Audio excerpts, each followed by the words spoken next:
शेरगुल खान कमरे में दाखिल हुआ ही था कि आरिफा की आंखों में जाने कब से रुके हुए आंसू बेइख्तियार छलक पड़े। उसने जिन आंखों से शेरगुल खान की तरफ देखा था उससे तो शेरगुल खान का कलेजा कट कर रह गया।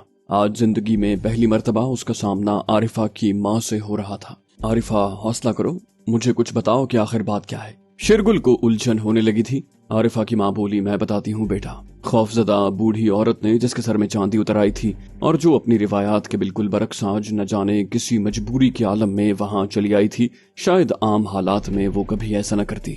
वो बोली, बेटा मैं तुम्हें सिर्फ इस हद तक जानती हूँ कि तुम नजमा के भाई हो। मुझे इस बात का इल्म नहीं कि आरिफा से तुम्हारे ताल्लुक की नौयत क्या है। नजमा हमारी बच्ची की तरह हमारे घर आया करती थी, लेकिन मैंने तुम्हें इससे पहले नहीं देखा। सिर्फ इतना इल्म था कि तुम सिक्योरिटी के अफसर हो। तुम हमारी मजबूरी और बेबसी का अंदाजा इस बात से लगा लो कि आज मुझे तमाम हिजाब और रिवायात एक तरफ रख कर आरिफा के हवाले से तुम्हारे पास आना पड़ा है। बेटा हम तो लुट गए। इतना कहकर उन्होंने भी रोना शुरू कर दिया। शेरगुल बोला, माँ जी हौसला कीजिए, मैं आपको यकीन दिलाता हूँ कि आपके साथ होने वाली किसी भी ज्यादती का हिसाब लिया जाएगा, किसी भी ज्यादती का। उसे खुद अपना लहजा बदला हुआ महसूस हो रहा था। आरिफा बोली, तंजीम वालों ने कल अब्बू को बुलाया था। उन्होंने धमकी दी है कि अगर मैं अगले रोज यानी आज शाम को उनकी अवामी अदालत में पेश न हुई तो उसकी सजा सारे खानदान को भुगतना पड़ेगी। शेरगुल बोला, लेकिन क्यों?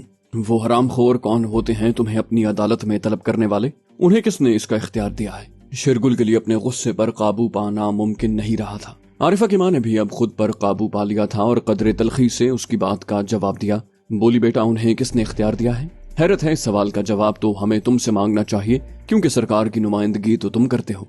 बुलाया उन्होंने इसलिए है कि उन्हें खुदा जाने किस तरह इस बात का इल्म हो गया है कि आरिफा के तुम्हारे साथ ताल्लुकात हैं, और तंजीम के किसी दुश्मन के साथ ताल्लुक का मतलब अपनी मौत के ब्लैक वारंट साइन करने के अलावा और कुछ नहीं होता। मेरे ख्याल से तुम मेरी बात समझ गए होगे। उन्होंने कल मीर साहब को अपने पास बुलाकर उन्हें अपनी बेटी के इस जुर्म से आगाह किया और उन्हें कौम का गद्दार करार देते हुए इस गद्दारी की सजा से भी आगाह कर दिया है। उसके साथ ही हुक्म दिया है कि वो आज रात तक अपनी बेटी को उनके हुजूर पेश करें ताकि मुल्जिमा बराह रास्त उनके सामने अपने जुर्म का इकबाल करे और वो उसे सजा दे सकें।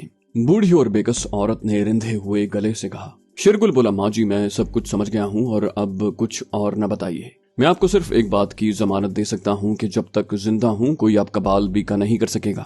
ये मैं इसलिए नहीं कह रहा कि मैं सरकारी मुलाजिम या पुलिस ऑफिसर हूँ, बल्कि इस ताल्लुक के हवाले से कह रहा हूँ जो कुदरत ने हमारे दरमियान कायम कर दिया है। मैं जानता हूँ आपको मेरी ये बात बहुत अजीब लगी है कि एक मामूली सा ऑफिसर होने के नाते मेरी हैसियत ही क्या है। अरबाब हुकूमत जिसकी चौखट पर माथा रगड़ते हों और जिससे इक्तदार के तसलसल की भीख मांगते हों, उसके सामने एक मामूली से सरकारी मुलाजिम की हैसियत ही क्या होगी। लेकिन आपसे सिर्फ एक बात कहता हूँ कि अब हाथी ने चींटी को अपने पांव तले रोंदना चाहा है।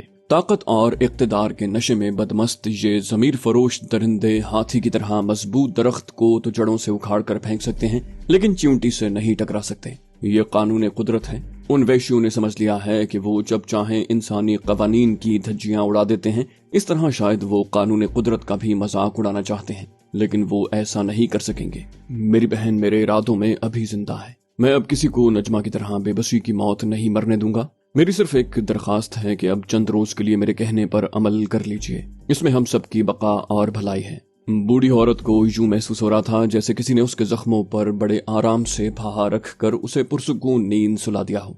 न जाने क्यों कोई नादीदा कुव्वत उन्हें बार बार इस बात का एहसास दिला रही थी कि ये शख्स जो कुछ कह रहा है वो कर गुजरने की हिम्मत भी रखता है। मोअज़्ज़ज़ खातून ने कहा, बेटा अब खुदा के बाद तुम ही हमारा सहारा हो। अगर ये बात ना होती तो हम तुम्हारे दरवाजे पर क्यों दस्तक देते। बेटे तुम्हें देखने से पहले मैंने तुम्हारे मुताल्लिक कोई राय कायम नहीं की थी, लेकिन मुझे इस बात की उम्मीद जरूर थी कि मेरी तबीयत कभी मुझे धोखा नहीं देगी। एक माँ होने के नाते मुझे आज अपनी बेटी आरिफा पर फख्र महसूस हुआ है। हसन खान ने उसके लिए कमरे में चाय का बंदोबस्त कर दिया था और बहरा चाय लेकर आ रहा था। शायद दोनों ने कल से पानी को मुंह भी नहीं लगाया था, क्योंकि उनके होंठों पर पपड़ियां जमी थी। शेरगुल खान के बजिद होने पर उन्होंने चाय के साथ एक आध बिस्किट खाया। इस दौरान उसका जहन बहुत तेजी से काम कर रहा था। मैं अभी हाजिर हुआ, ये कहकर वो कमरे से बाहर हसन खान के दफ्तर में आ गया, जहां से उसने टेलीफोन पर फिर अपने अफसर आला का नंबर बराह रास्त मिलाकर उन्हें मुख्तसर पेशामदा सूरत हाल से बाखबर करते हुए उनकी राय तलब की। अफसर आला ने कहा, उन लोगों को फौरन सेफ हाउस में पहुंचा दो।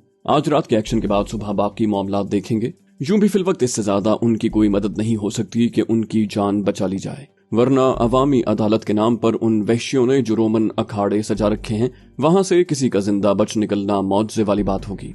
मैं 6 नंबर पार्टी का चार्ज तुम्हें दे रहा हूँ, उनकी मदद से क्विक एक्शन करो एट वंस। अफसर आला का रवैया उसके साथ सगे भाइयों से बढ़कर हमदर्दाना हो रहा था। शेरगुल बोला, थैंक यू सर, बहुत शुक्रिया। उसका शुक्रिया सुनने से पहले अफसर आला ने फोन बंद कर दिया। अगले ही लम्हे वो कमरे में वापस पहुंच चुका था। इस दरमियान माँ बेटी ने एक आध बिस्किट और जहर मार कर लिया था। उसने महसूस किया था कि दोनों अब कदरे पुरसुकून हैं। शेरगुल बोला, आप लोगों को चंद दिनों के लिए हम अपने एक सेफ हाउस में मुंतकिल कर रहे हैं। ये आपकी हिफाजत के लिए नागुज़ीर है। मुझे अफसोस है, लेकिन इसके सिवा कोई चारा दिखाई नहीं देता कि आपको चंद दिनों के लिए अपना घर छोड़ना पड़ेगा। आप दोनों यहाँ से मेरे साथ जाएंगी। अब आपका घर जाना हमारी इत्तलात के मुताबिक खतरे से खाली नहीं। आपकी दोनों बेटियां, बेटा और मीर साहब भी आपके पास आज शाम तक पहुंच जाएंगे। क्या आपके लिए मीर साहब से टेलीफोन पर राब्ता मुमकिन है? उसने दोनों माँ बेटी से कहा, जिनके चेहरों पर खौफ ने डेरे जमा लिए थे, लेकिन महफूज हो जाने के एहसास की परछाई भी दिखाई दे रही थी। आरिफा की वालिदा ने कहा, बेटा उनके ऑफिस में फोन तो है, करके देख लो। ये कहते हुए मेज पर धरी स्लिप पर पेंसिल से उनका नंबर लिख दिया। शेरगुल ने आरिफा को समझाने के बाद उस कमरे से मीर साहब का फोन नंबर मिलाया और आरिफा को फोन थमा दिया। आरिफा ने फोन पर अपने बाप से बड़े पुरसुकून लहजे में सारी बात की थी और उन्हें ये बताकर कि उन्होंने नजमा के भाई की मदद हासिल कर ली है, फोन शेरगुल को थमा दिया। शेरगुल ने मीर साहब को 2-3 मिनट में सब कुछ समझा दिया और साथ ही उन्हें तंबीह कर दी कि उनकी घबराहट से सिवाय उनके खानदान की इज्जत और जाने दाव पर लगने के और कोई नतीजा बरामद नहीं होगा। इसलिए वो हिम्मत से काम लें और जिस तरह उन्हें कहा जा रहा है उस पर अमल करें। मीर साहब भी गर्म सर्द चशीदा थे। उसे ताईद गैबी जाना और उसकी बात मानने पर तैयार हो गए। आपके पास हमारे दोस्त चंद मिनट में पहुंच रहे हैं। उसने मीर साहब को अपने दोस्तों की पहचान करवाते हुए उनसे कहा कि वो अपने दफ्तर में फौरन 10 दिन की छुट्टी की दरखास्त दे आएं। उनका मेडिकल सर्टिफिकेट वो लोग उनके ऑफिस पहुंचा देंगे। फोन रखकर उसने इत्मीनान का सांस लिया कि ये मरहला भी बखैर खूबी तय पा गया। उसने माँ बेटी से कहा, आइए आप लोग मेरे साथ चलें। तीनों थोड़ी देर के बाद शेरगुल की जीप में उसकी एजेंसी के एक सेफ हाउस की तरफ जा रहे थे। सेफ हाउस में उन्हें महफूज हाथों के हवाले करके उसने अपने दफ्तर की राह ली। अभी उसे बहुत काम करना था। मीर साहब तक उन लोगों ने आध घंटे में रसाई हासिल कर ली थी और चंद मिनट के बाद ही 4 मुसल्ला कमांडो सफेद पोशों के साथ मीर साहब एक बड़ी पजेरो जीप में अपने घर की तरफ जा रहे थे, जहां उनकी खौफजदा दोनों बच्चियां बेचैनी से उनकी मुंतजिर थी। मीर साहब ने अपनी बेटियों की मदद से चंद मिनट के अंदर अंदर जरूरी कपड़े और दीगर सामान समेटा और 3 बड़े अटैची केसों के साथ सारे घर को ताले लगाकर नीचे उतर आए, जहां एक मजमा जमा होने लगा था। उनके हमसायों ने शायद तंजीम के मकामी दफ्तर को इत्तला कर दी थी कि उनके गद्दार जान बचाकर फरार होने के चक्कर में हैं। जैसे ही ये इत्तला वहां पहुंची, 15-20 मकामी गुंडों के साथ इलाके का काउंसलर, जो शक्ल से ही 10 नंबरी गुंडा दिखाई दे रहा था, पहुंच गया। कौन हो तुम लोग? क्या करने आए हो? जानते नहीं ये यामीन काउंसलर का इलाका है? तुम्हारी हिम्मत कैसे हुई यहाँ आने की? उसने जीप के बाहर खड़े सफेद पोशों को अपनी दानिश्त में डांट पिलाई। ये बात थी भी बड़ी अजीब। वाकई उस इलाके में किसी भी सरकारी अहलकार को दाखिल होने से पहले तंजीम के मकामी दफ्तर पर हाजिरी देकर अपनी आमद का मकसद बयान करना होता था। उसके बाद ये तंजीम के सरकर्दा लोगों की मर्जी पर मुनहसिर होता था कि वो उसे अपना काम करने की इजाजत देंगे या नहीं। इस तरह आज तक किसी ने बराह रास्त उनकी हुकूमत को ललकारने की हिम्मत नहीं की थी। लेकिन उन बेचारों को इस बात का तो एहसास ही नहीं था कि कभी उनका पाला किसी मुहिब वतन अफसर आला से भी पड़ सकता है, जो तमाम मसलहतें खातिर मिलाए बगैर अपने जज्बाए ईमानी के बलबूते पर उनकी स्ट्रीट पावर को चैलेंज भी कर सकता है। उनमें से एक ने उसकी बात का जवाब दिया, काउंसलर साहब जाइए अपना काम कीजिए, हम यहाँ सरकारी काम से आए हैं। उसके बोलने का अंदाज ऐसे था जैसे हाथ से नाक पर बैठी मक्खी उड़ा रहा हो। काउंसलर यामीन ने तंजिया लहजे में कहा, क्या हम उस काम की नौयत जान सकते हैं? उस सफेद पोश ने लापरवाही से कहा, हम सरकारी तौर पर ऐसा करने के मजाज नहीं, ना ही हम अपने अफसरान के अलावा खुद को किसी के सामने जवाबदेह ख्याल करते हैं। काउंसलर बोला, देखिए जनाब, आप मामलात को खराब कर रहे हैं। हमारी इजाजत के बगैर आप यहाँ से किसी को नहीं ले जा सकते। वो कुछ ज्यादा ही गर्म जोशी दिखा रहा था। सफेद पोश ने जवाब दिया, देखो मिस्टर, तुम जो कोई भी हो, हमारे काम में मुदाखलत न करो। काउंसलर यामीन ने उसे गाली देते हुए अपनी दानिश्त में उसके मुंह पर तमाचा मारना चाहा, अबे तेरी तो। लेकिन जैसे ही उसने हाथ फजा में बुलंद किया, दूसरे ही लम्हे उसे यूं महसूस हुआ जैसे उसके बाजू की हड्डी दर्जनों टुकड़ों में बट गई हो। आहनी गिरफ्त ने उसका बाजू फजा में जकड़ा और उसे झटका देकर इस तरह जमीन पर फेंका कि वो मुंह के बल जमीन चाट रहा था। इससे पहले कि उसकी गुंडा फोर्स हरकत में आए, बाकी तीनों ने अपने हाथों में पकड़ी ऑटोमेटिक बंदूकें मजमे की तरफ तान ली।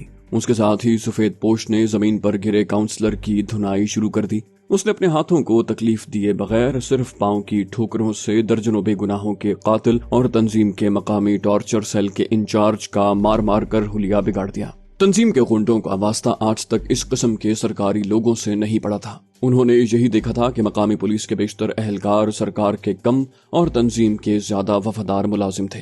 तंजीम के गुंडों ने शहर निगारा के बहुत से इलाकों की तरह यहाँ भी अपनी हुकूमत कायम कर रखी थी। यहाँ उनका हुक्म चलता था और यहाँ के मकीनों के लिए न सिर्फ इस गैर कानूनी हुकूमत के अहकामात पर अमल पैरा होना जरूरी था, बल्कि उस नामनिहाद हुकूमत के अखराजात भी उन्हीं को अदा करने पड़ते थे।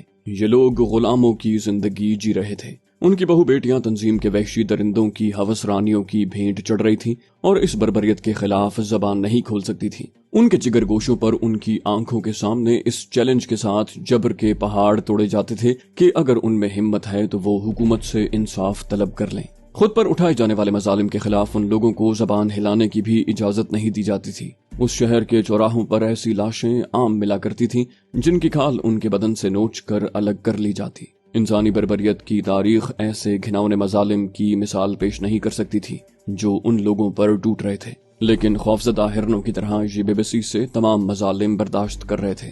आज जब तवील मुद्दत बाद उन्होंने इस मोहल्ले में लॉ एंड ऑर्डर को अपनी असल शक्ल में अमल पैरा होते देखा तो वो दांतों में उंगलियां दबाकर रह गए। वो हैरतज़दा यामीन काउंसलर को पिटते देख रहे थे। किसी की हिम्मत नहीं थी कि आगे बढ़कर उससे छुड़ा लेता। सफेद पोश नौजवान ने मार मार कर उसका हुलिया बिगाड़ दिया था और अब हालत ये थी कि चंद मिनट पहले तक खुद को जमीन पर फिरौन समझने वाला तंजीम का गुंडा काउंसलर अधमुए सांप की तरह जिसका जहर निकल चुका हो जमीन पर लौटनियां खा रहा था। सफेद पोश नौजवान अब पांव के बल जमीन पर बैठ गया। उसने यामीन काउंसलर का गिरबान अपने एक हाथ से पकड़कर उसे खड़ा किया और दूसरे हाथ को तकलीफ दिए बगैर उसे सर से ऊंचा करके जमीन पर पटक दिया। उसने मुस्कुराते हुए कहा, उम्मीद है अब तुम्हें आटे दाल का भाव मालूम हो गया होगा, और अपना मुंह दूसरी तरफ फेर लिया जिधर से मीर साहब अपनी पर्दादार बेटियों के हमरा अटैची केस संभाले उसकी तरफ आ रहे थे। उसने आगे बढ़कर उनके हाथ से अटैची केस थामे और एक एक करके इत्मीनान से भजरों में रख दिए। तीनों बाप बेटियों के अंदर बैठने पर उसने दरवाजा एहतराम से बंद कर दिया। मीर साहब को आज एहसास हुआ था कि ये लोग अंदर से कितने बुज़दिल हैं। उनमें से किसी को ये हिम्मत भी नहीं हो रही थी कि वो जमीन पर गिरे काउंसलर यामीन को खड़ा करने के लिए अपना सहारा पेश कर देता। मीर साहब ने सरगोशी के अंदाज में अपनी बेटियों से कहा, काश कोई एक तो हम में से ऐसा होता जो इनकी गुंडागर्दी का इस तरह मुंह तोड़ जवाब देने की हिम्मत करता। काश कोई एक अपनी माँ का जना तो ऐसा होता, शायद इन्हें फिर कभी ये जिल्लत की जिंदगी जीने पर मजबूर न होना पड़ता। उनकी मंझली बेटी ने कहा, आप ठीक कह रहे हैं अब्बा जान। अफसोस यहाँ की माओं ने मर्द कम और जनखे ज्यादा पैदा किए हैं। अफसोस, वरना शायद हमें भी इस तरह अपना घर छोड़कर न भागना पड़ता। उसने शायद जिंदगी में पहली मर्तबा इतने जहरीले लहजे और तेज अल्फाज में उनसे बात की थी। बंदूक बरदार सफेद पोश बोला, यहाँ तमाशा क्या लगा है? क्या देख रहे हो तुम लोग? बेगैर तो कब तक अपनी बहू बेटियों का चारा इन वहशियों के सामने फेंकते रहोगे? कभी सोचा है तुमने? हट जाओ, परे हटो। उसने खा जाने वाली नजरों से उन्हें घूरते हुए डांटा।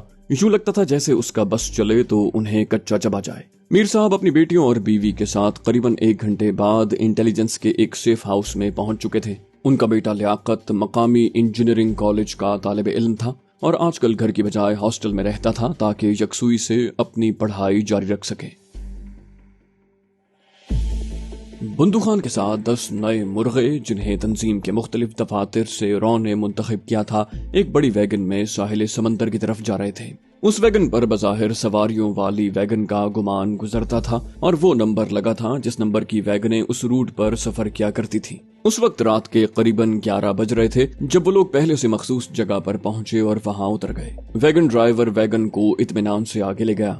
ये छोटा सा बोट स्टेशन था जहां से जाने और आने वाली लॉन्चों को, जो ज्यादातर माहीगीरों की होती थीं या फिर नजदीकी जजीरे में सामान बर्दारी का काम करने वाली लॉन्चें, सरकारी तौर पर चेकिंग के बाद ही खुले समंदर में जाने की इजाजत मिला करती थी, क्योंकि वहां से जाने वाली बेशतर लॉन्चें साहिल समंदर पर चंद किलोमीटर के फासले पर मौजूद गैर मुमालिक तक ही सफर किया करती थी। वहां लॉन्चों को रवानगी की इजाजत देने की जिम्मेदारी मलिक अख्तर के महकमे को सौंपी गई थी और उस वक्त भी मामूल के मुताबिक काम जारी था। जब अचानक उसके मातहतों ने मलिक अख्तर को अपने सर पर मौजूद पाया। मलिक अख्तर ने इस तरह अचानक छापा मारकर शायद उन्हें सरप्राइज दिया था या फिर उनकी चेकिंग की थी।